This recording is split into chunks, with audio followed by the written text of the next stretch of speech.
My ex left me out of curiosity. She ended up scammed, in debt, and watching me rebuild my life with someone better, without daring to say a word. Hello everyone. It's my first time writing here. So please be patient. It all started when Valeria, my 24-year-old ex-girlfriend, told me we had become too serious, that maybe we needed to give each other space, to explore. What she discovered on her path was a complete disaster, and somehow I ended up being dragged into that storm. I'm Tomas, 26 years old. I'm not going to lie. I thought things with Valeria were going well. They weren't perfect, of course, but they were real. We had been together for 3 years and living under the same roof for almost 2. We had a routine that some might find boring, but it worked for us: wake up, brush our teeth, make coffee. While she listened to her pop playlist at full volume while doing her makeup, I would review code half asleep with a bowl of cereal. We were polar opposites, but that's what made us fit. She was the type to plan 3 activities for a Saturday: brunch, a spinning class, and a rooftop party, and she'd attend all 3. I remember one particular night she convinced me to sneak into an art gallery opening just because they were offering free sushi. We weren't interested in the art, she just wanted to do something different. I, on the other hand, was the type who always chose the same place to eat on Thursdays. My biggest excitement was having a weekend with no plans and leftover Chinese food in the fridge. She used to joke that I treated routine like a religion. And I'd reply that at least my religion came with spring rolls. At the time, that difference seemed charming to me. Her chaos didn't bother me. It added volume to a life that had previously seemed too quiet. But then the small changes began. Nothing serious at first. She would come home later than usual, telling me she had stayed late with her coworkers or was trying a new restaurant with her friends. I had no reason to doubt her, but the frequency started to increase. The occasional outings turned into entire nights where she barely answered texts and would return after midnight, saying her phone had died or they simply lost track of time. She also changed her phone's wallpaper. It used to be a picture of us at Joshua Tree. One day, without saying anything, she replaced it with a generic image of a mountain. When I asked, she said she was looking for something more minimalist. And we weren't minimalist enough. Then came the changes in attitude. We'd be on the couch, and I'd try to share something with her, a new tool I was testing, a silly meme, and she would barely murmur a response, staring into space. I asked her once if everything was okay, and she said yes. She was just tired, that work had her exhausted. It seemed reasonable, I knew what work stress felt like, so I didn't push it.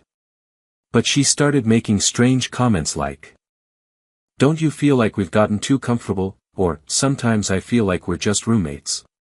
We lived together, of course we were roommates, but I thought we were also a couple, life partners. Still, I didn't want to be dramatic. I thought maybe she was going through a slump or just needed something different. I suggested we do something out of the ordinary, a weekend getaway, a movie night. Even bowling. Yes, I searched online for ideas to rekindle the spark. She agreed to the getaway, but when the date got closer, she told me she couldn't go because a friend was going through a breakup and needed her. I believed her. Then I noticed her phone was never out of her sight. Before, she would leave it lying around the kitchen, on the couch, even on the toilet lid. Now, it was always with her, face down and on silent. If a notification came in, she'd glance at it quickly and turn the screen away. I made a joke about it once. "What's up? Is the FBI texting you?" She laughed, but it was a forced laugh. The kind you use just to cut a conversation short. It gave me a bad feeling. I didn't confront her. I didn't want to seem insecure or paranoid, but something inside me told me something wasn't right. One time she came home around 1 a.m., nervous. She said they ended up at an impromptu party.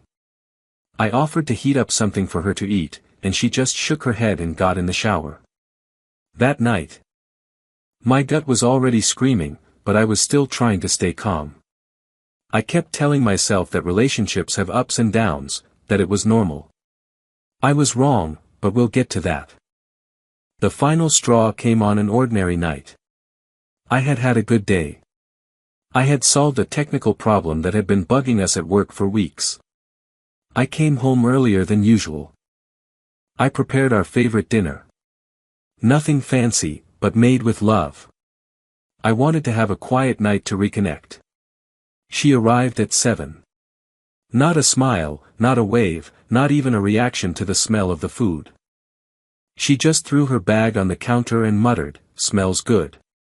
I should have noticed. Then she sat down, picked at her food, barely taking a bite. Her phone buzzed. She put it face down without looking at it. This time I saw it clearly.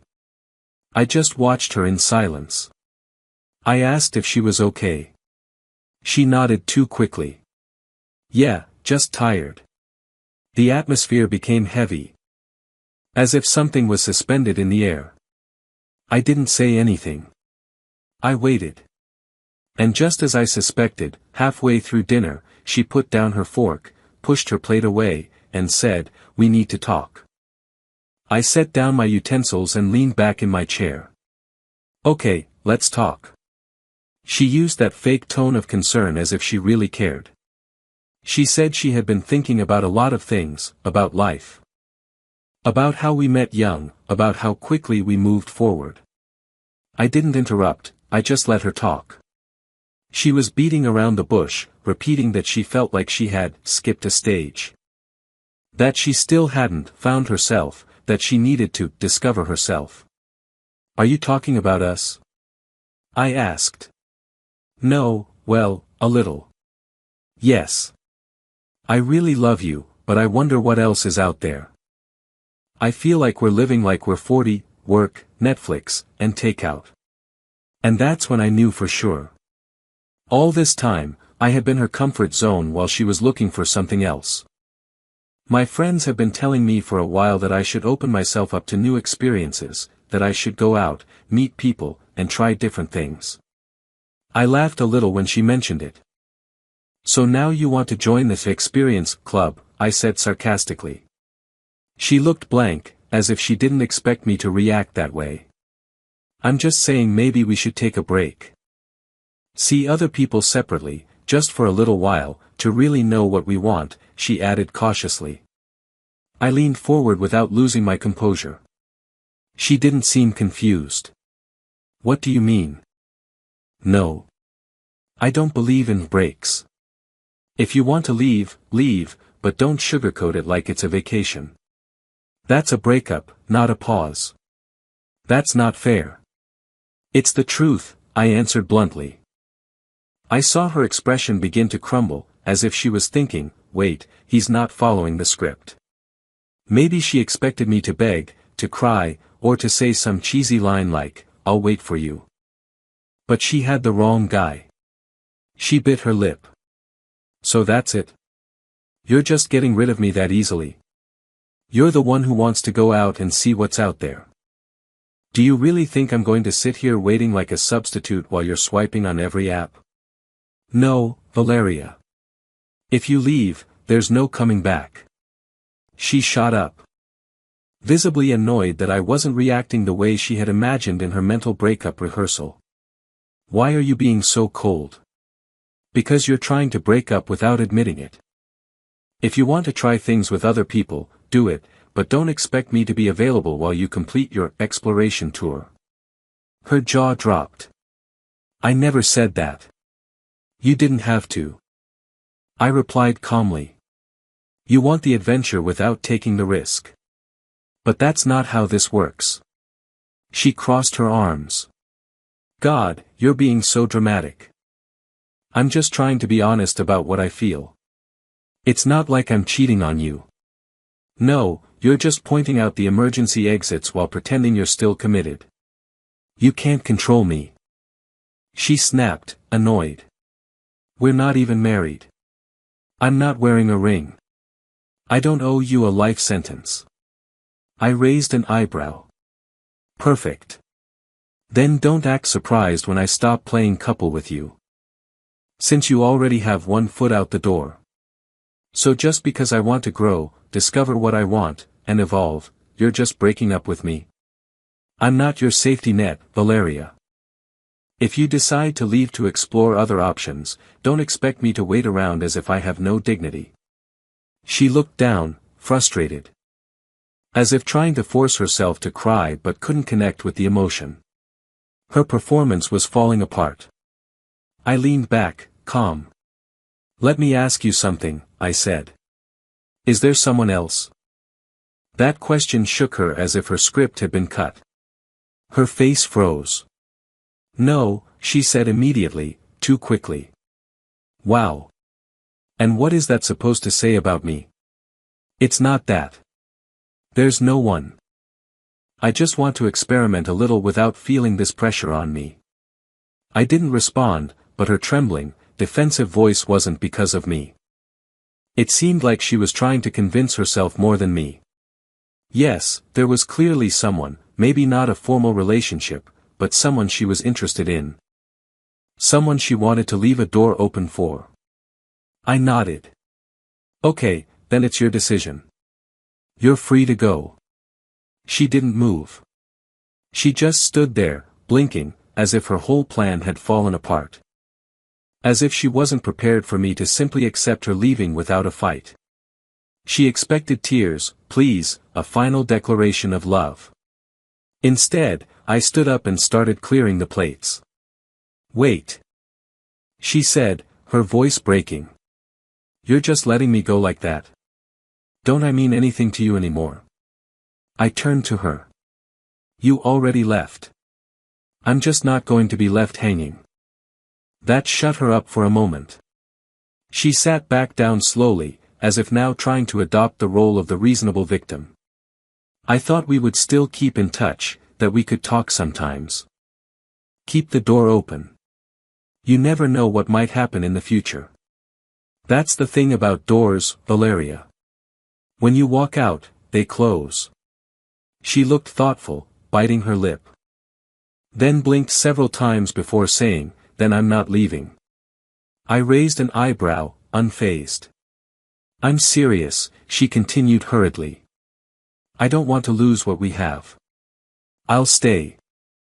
I'll work on this. On us. Ah, of course. Now she wanted to fix it. Or so she said. She looked at me, expecting me to get excited, to hug her, or to celebrate her grand decision. But I did none of that. I just nodded slowly. Very well, I said calmly. Then prove it. She opened her mouth again, as if she had more to say, but nothing came out. Probably because her original plan didn't account for me not begging her to stay. From there, everything got weird. It didn't get better or worse, just weird. We didn't formally break up. But we fell into a sort of loop. She saying she was trying, me noticing she was making no real effort. I didn't yell, I didn't cry, I just made it clear that if she said she was staying, then she had to stay. But I wasn't going to allow another round of uncertainty. I told her she had one chance. One. She insisted she wanted to make things better. But her way of fixing it seemed more like an excuse to stay the same. She kept acting as if staying in a 3-year relationship she had mentally checked out of was a heroic act. As if I should be grateful she hadn't left me. And the worst part was the air of superiority. She behaved as if she were doing me a favor with her presence. She'd give orders about the thermostat as if she paid the bills, complain if I used her side of the blanket. And leave her makeup mess in the bathroom as if it were her throne and I was just a guest. I didn't argue, I didn't complain, I just observed, because when someone feels untouchable, they let their guard down. Valeria wasn't just careless, she was a complete mess. It all started with a charger. Mine disappeared, and while she was at the gym, I decided to check her side of the bed. I found it hidden behind the nightstand. Perfect.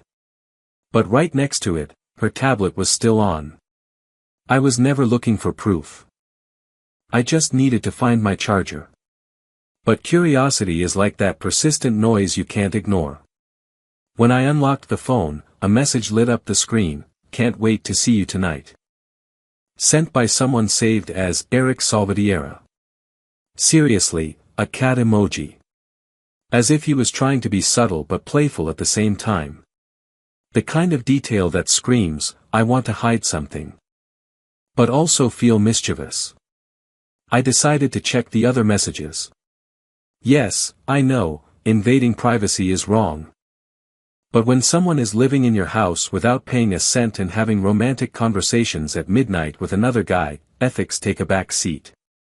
At that point, I didn't care if I had to decipher her phone like it was an encrypted message from World War II.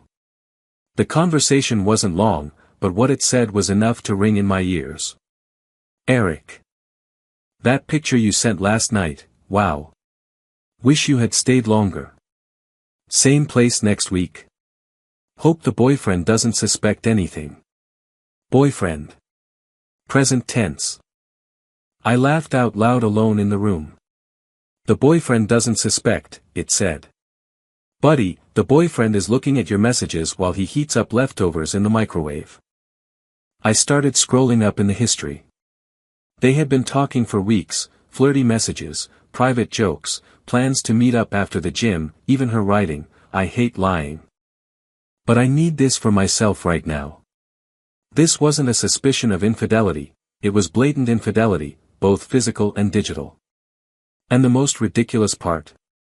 She wasn't even discreet, no fake apps. No coded names, just the good old iMessage and a foolish belief that Tomas wouldn't notice if she was smiling at her screen at 1 a.m. I took screenshots, a lot of them. Not with the intention of blackmail, but as backup, because when someone gets caught so obviously, they try to rewrite history. And I wasn't going to let her convince me it was all a misunderstanding. When she came back that night, she had a silly smile on her face, as if she had just received a compliment from a stranger. New hairstyle, different leggings, different perfume. "Hey, love," she said, as if nothing was wrong. I didn't even answer, I just watched her. "Did you see what's out there yet?" I asked. She froze. "What?" I walked over to the counter, took my phone, and showed it to her. There they were, the screenshots, timestamps, emojis, everything. Her face fell. "You were going through my things," she said. I held back a smile. "You left it as open as your schedule for your clandestine dates. That's not fair. You invaded I invaded something." I laughed. "You were messing around with someone else, came back to my house, ate my food, and sent messages saying you hated lying. And yet, I'm the problem because I found out something you didn't even bother to hide." She tried to speak, then fell silent. She looked like a fish gasping for air. Finally, she said in that little voice some people use when they know they're cornered, "Nothing happened until after we talked." I nodded. "Interesting. But we talked on the 12th, and this message," I showed her again, "is from the 8th. 4 days before your big speech about needing time." Tense, awkward silence. "You said you wanted to find out what else is out there," I added. "Turns out, you already had. You just didn't want me to know until you signed the papers." She tried to change the subject. "I didn't plan it. It just happened. Things between us weren't right." "Don't insult me with that excuse," I interrupted. "When something is wrong, you seek help. You don't run to another bed. You don't go to therapy, you go to a bar. And you act like I'm the worst man in the world." "No, the thing is, I have dignity. Something you apparently lost a while ago." Contained tears, glassy eyes. Trembling lip, the perfect combo to elicit pity. But it didn't work. I felt no pity, no anger, just determination. It didn't hurt anymore. I just wanted to close the loop. I'll make it easy for you, I said in a calm voice, like someone confirming a restaurant reservation. You said you wanted to stay. Not anymore. Pack your bags. You're leaving tonight. She looked at me as if she couldn't believe what she was hearing, as if she thought her guilty face was enough to let her stay. You can't stay here after all this. This is over. I want you to leave today. She tried to speak. I didn't let her. I'm not interested in your excuses or your tears. You lost your place here the moment you stopped respecting it. I gave her an hour. I told her if she wasn't out in an hour, I'd start throwing her stuff out myself. She stood still for a few more seconds, but in the end, she packed. No drama, no apologies. She just packed her things, took her keys, and left. I didn't even watch her go. By the time the door closed, I was already erasing her from my life. But then came the final flourish. Eric showed up. Yes, him, with his lifted truck, LED lights, and a gym playlist blasting. He got out with a look of victory while Valeria, yes, her, put her boxes in the vehicle. I watched from the kitchen. Coffee in hand, leaning against the counter as if I were watching a low-budget reality show. And then he had the audacity to approach the door. Everything good, bro? He asked with a mocking smile. Tough loss, but hey, she's upgraded. I looked him up and down, took a sip of coffee, and said calmly, it must be exhausting pretending you have your life together. He laughed, thinking he had one. Valeria looked uncomfortable but said nothing. She just quickly loaded her things like someone trying to run away without making a sound. I didn't react further. I closed the door in his face and went back to my coffee. I wasn't angry, just calm. My house felt lighter, no foundation powder on the sink, no fake giggles. I could walk around in my underwear without passive-aggressive comments about my misplaced confidence. Even though I didn't want her anymore, my mind was still looking for answers. Not out of nostalgia, but for something deeper. The hatred I have for mediocre liars, those who think they're clever when they're really just careless.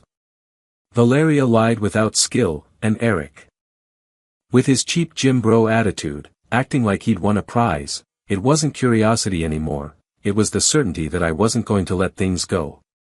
I wanted answers, and yes. I also wanted justice. Not out of spite, but out of principle. Some people need to be reminded that decisions have consequences. So that same night, curiosity got the better of me, not out of bitterness, but out of strategy. I turned on my laptop and started investigating. The first thing was to check Instagram. Valeria's account was still public. As expected. She managed it as if it were a campaign for Miss Wellness 2025. A few scrolls, and there he was, tagged in one of her gym selfies with the username at Eric Salvatierra. Awful name. I went to his profile. It was all mirror selfies without a shirt, gym selfies, and ridiculous phrases like, work harder than yesterday, or loyalty over love. His entire identity was a mix of protein shakes and a bad Wi-Fi connection. His bio said, online coach, DM me to change your life. Payment link in bio. Of course it was. I kept browsing. I only found fire emojis in the comments, all from suspicious accounts or equally inflated guys cheering each other on. But no real results, no client testimonials, not a single transformation. It was all the same promotional photos and empty promises. I decided to dig deeper. I opened a new tab and searched for his username. Nothing official, no certifications, no registered company. No legitimate website, just a poorly designed Wix page with broken links and a pop-up window screaming, "Buy now," like a late-night infomercial.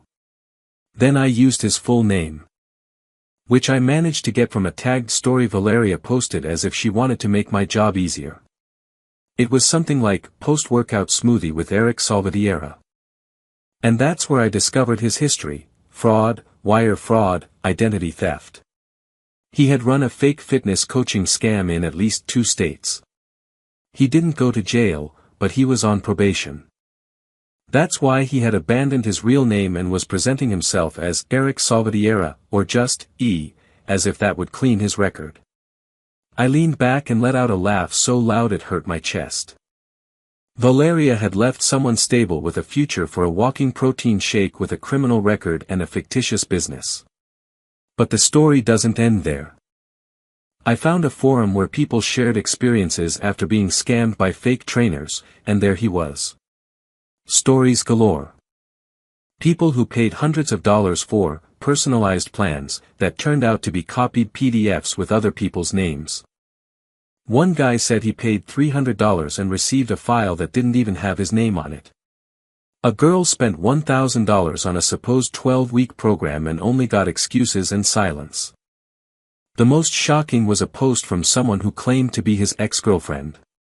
She said he preyed on emotionally vulnerable women or those fresh out of relationships. He would shower them with affection, move fast, and once they were invested, he'd start asking for money. That's when I understood. I hadn't lost anything. I had dodged a disaster. Valeria hadn't upgraded her partner, she had jumped headfirst into a repeated scam executed by a guy whose business plan consisted of recycled protein memes and Venmo transfers. And I didn't mock her. I didn't write to her. I closed the laptop with a smile and slept like a king. She thought she had gotten something better, but in reality, she didn't choose a man. She chose a red flag with abs. She got scammed, and hard. At that moment, I had to decide, leave it there or investigate further. I chose chaos. I wrote to an old friend of Valeria's, Renata, who, if we're being honest, always showed more sympathy for me. We hadn't spoken since the breakup, but I sent her a casual message: "Hey, weird question. Is Valeria still with that guy from the gym?" It took her barely 30 seconds to reply. "Ugh, don't even talk to me about it." "Why? What happened?" And then she spilled everything. She had paid his rent twice. She gave him $600 for a supposed fitness app startup. Then he disappeared for 3 days. Valeria was in crisis, embarrassed, saying he wasn't what he seemed and that she had been mistaken. I almost dropped my phone from laughing. I literally choked from laughing so hard. Valeria had left a man who paid the rent for a guy who vanished with her money like smoke. And I hadn't lifted a finger. Karma, this time, was wearing workout clothes. Renata even told me Valeria was avoiding their friend group because she was too ashamed to tell them what happened. I didn't respond to that. I just let the glee speak for itself. Did I feel guilty? Not at all. She cheated on me, lied, tried to make me feel worthless. And ended up being used as a human ATM by a fraud. And me?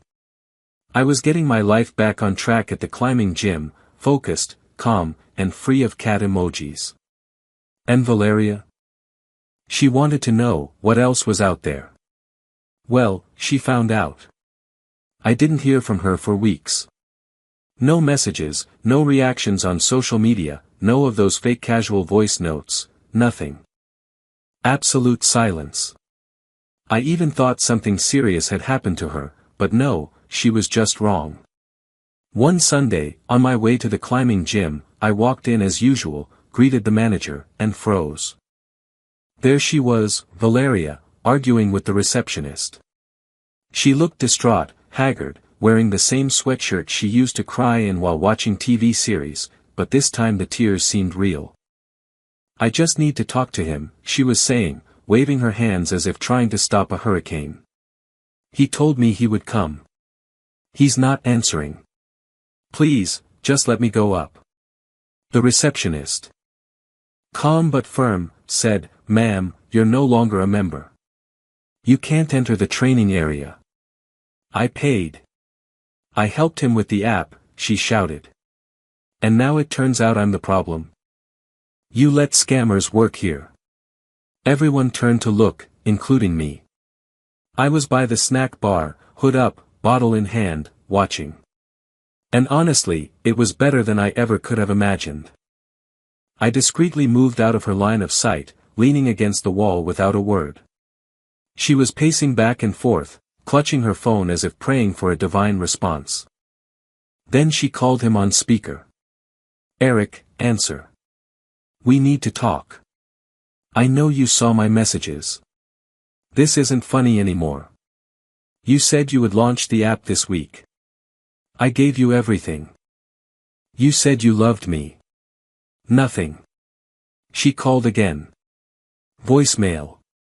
Third attempt. "Please, don't do this to me. Eric, I trusted you." She hung up. She was beside herself, breathing heavily, trembling. For a moment, I thought she might faint. Then she turned and saw me. She froze. Her face transformed as if she were seeing a ghost, or worse. As if she had come face to face with everything she had lost due to foolish decisions. I took a slow sip from my bottle. "Hi, Valeria," I said, with the utmost tranquility. "You look stressed." She blinked but said nothing, just stood there, motionless. Wordless. "I'd say I'm glad to see you," I commented, "but I don't want to lie." She let out a forced laugh. The kind that sounds more like an attempt to seem strong than anything genuine. Her expression, however, was broken. The kind of laugh someone uses when their life is falling apart. But they still want to pretend they have everything under control. "I guess you already found out," she murmured. I didn't respond. I saw it with my own eyes. At that moment, she realized the entire gym reception was still watching her. She looked in every direction, as if searching for an exit or an invisible reset button. Then she muttered, "Can we talk in private?" I tilted my head, somewhere between curious and indifferent. "Sure, as long as you don't try to sell me a fake workout app." That comment hit her like a bucket of ice water. First, she blushed. Then her face turned pale. Still, I followed her to the parking lot. There we were, under a gray sky, like two actors at a casting call for the worst romantic comedy ever written. "I don't even know where to start," she confessed, looking at the ground and then at my shoes. "Start with the part where you gave your new scammer boyfriend thousands of dollars and a new iPhone." I shot back. "That part intrigues me quite a bit." She sighed deeply.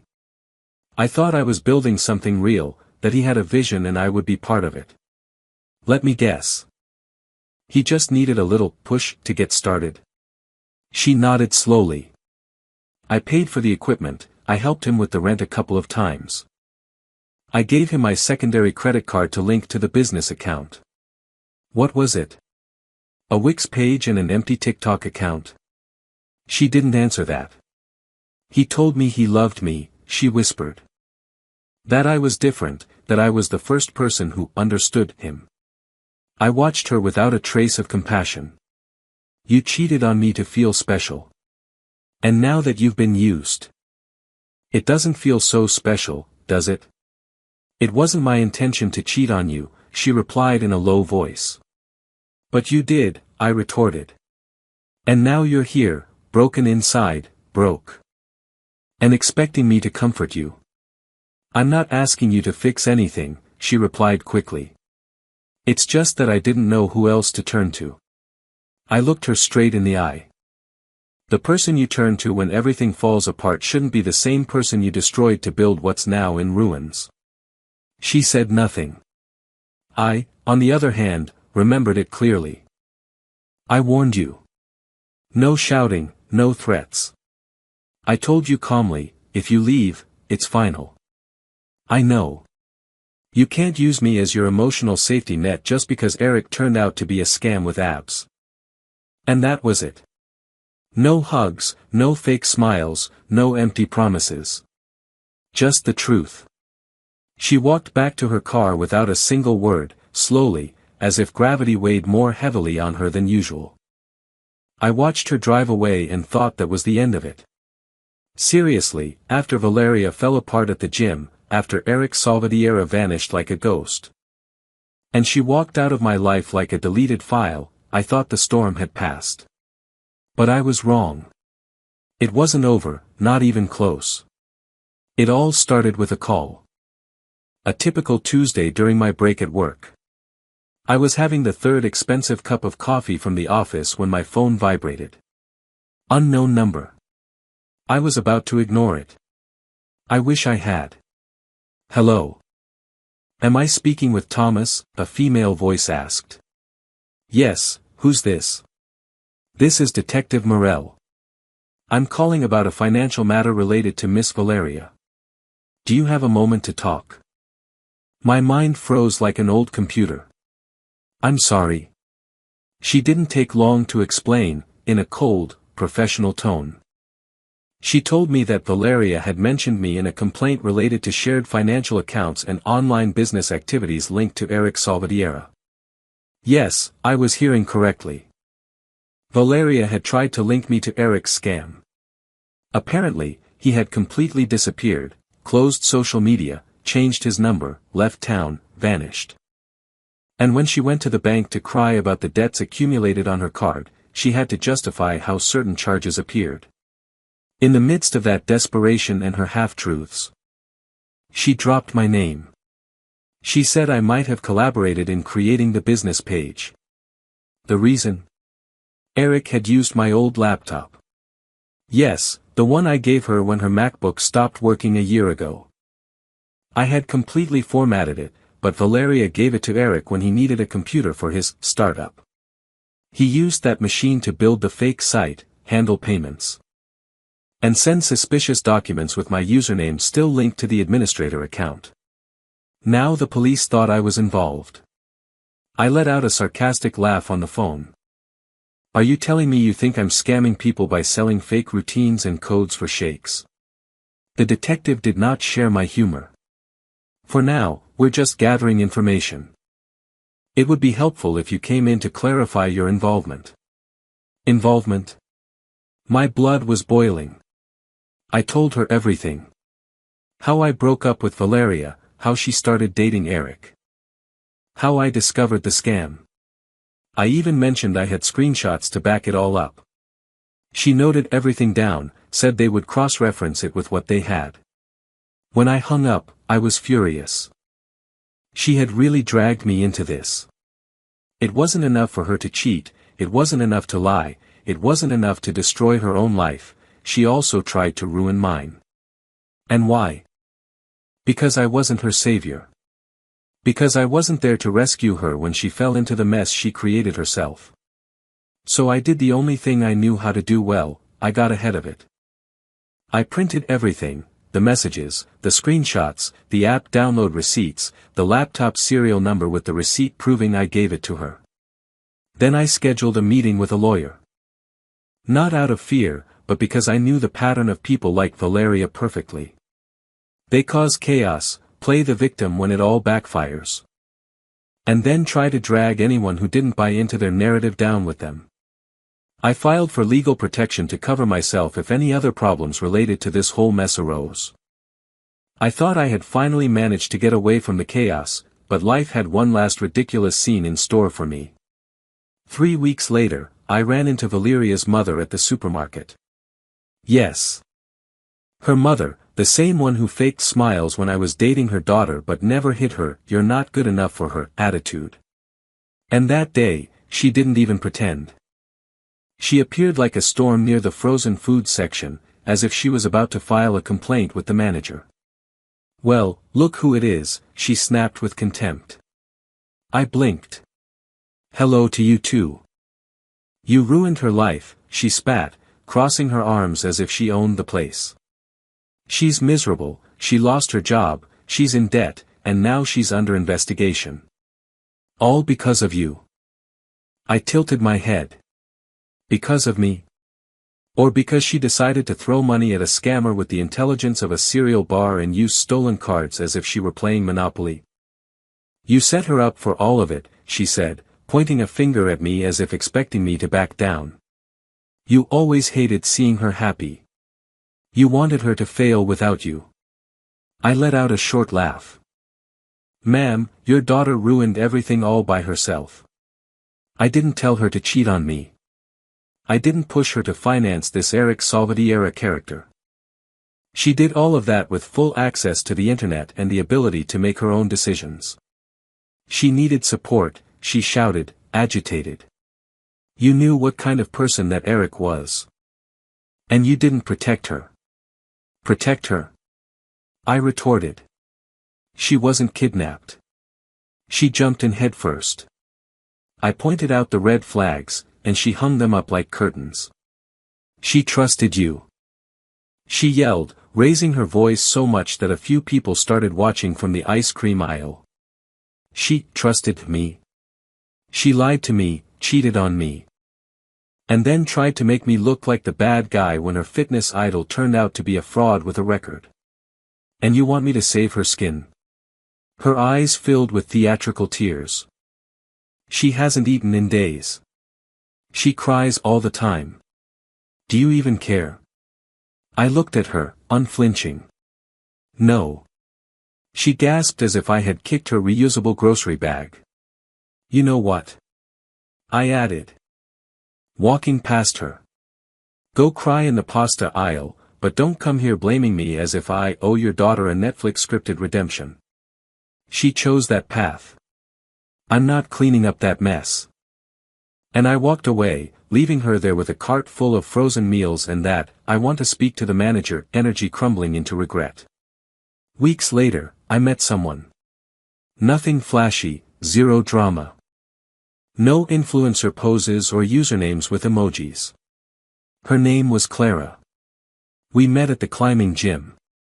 I saw her conquer a route that had been frustrating me for weeks, and she did it with incredible ease. We started talking, then climbing together, then going out to eat. She was fun, smart, with a job she liked. She had no history of gym fraud or hidden emotional baggage. She didn't pretend to be someone she wasn't.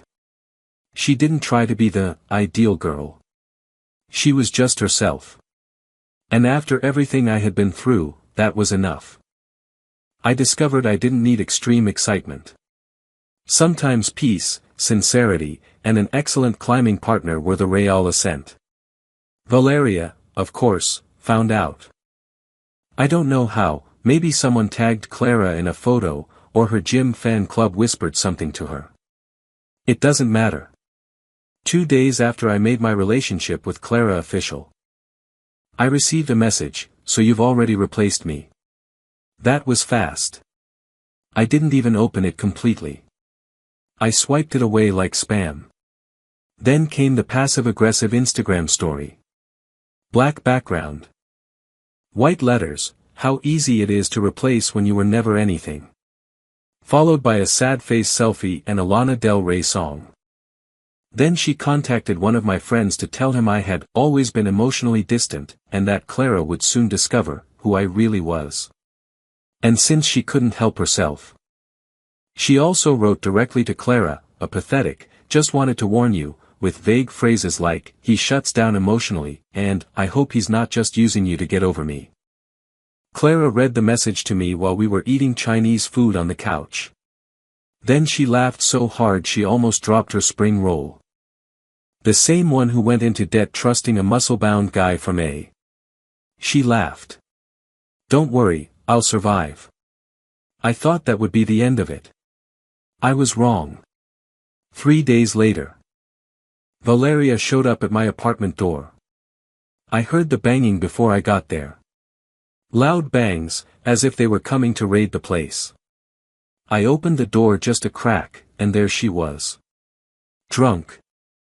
With mascara running down her face, wearing one of those huge sweatshirts girls think make them look harmless. She pushed the door open to get in. Are you seriously ignoring me for this? She screamed, her eyes wide. Clara was in the hallway with a bowl of popcorn in her hand, as if she were about to watch a movie. Get out of here, I said. Easy. Valeria pushed her way in anyway, as if the place were hers. You can't just act like I don't exist. We had 3 years, and now you erase me, replace me like I'm trash. You're the one who left. Valeria, I reminded her. She pointed at Clara as if we were in a courtroom. She's a replacement. She's boring. You'll come running back when this fails. Clara raised an eyebrow. I'm right here. In case you didn't notice. Valeria turned to me, flailing her arms like a broken windmill. You really choose this over us? After everything I gave you? I crossed my arms. Headaches and manipulation. An improved version. She stood still, blinking, and then tried to force tears again. This isn't you. You're not this cruel. I looked her straight in the eye. Yes. I am. When I finally stopped putting up with your lies, this is the version you get. Then she made a strange, high-pitched, forced noise and tried one last play. You're going to regret this. When she leaves you, you'll see. You'll come crawling back. I stepped aside and opened the door. Perfect. I'll crawl past your unpaid bills and your emotional baggage. I can't wait. She stomped out, muttering something about karma. I closed the door gently. Clara popped a piece of popcorn into her mouth and said, "Are you seriously ignoring me for this?" As if she's the protagonist. I nodded. Protagonist of a cancelled series. And that was the end of the episode. Or so I thought. I didn't answer Valeria, I didn't post subtweets. I didn't look for justifications. I simply refocused on my day-to-day life, on my projects, on Clara. But what really marked the change was a conversation a few days later. Clara and I were at an outdoor cafe after a climbing session. She looked up at the sky and said, "You don't seem like someone who drags their past around, you know. It's clear you've faced it." I didn't know what to say at first, but that night, as we were washing dishes together, I understood what she meant. It wasn't that I had forgotten what happened or that it didn't hurt. It was that I had finally chosen myself after so long trying to save someone who didn't want to be saved.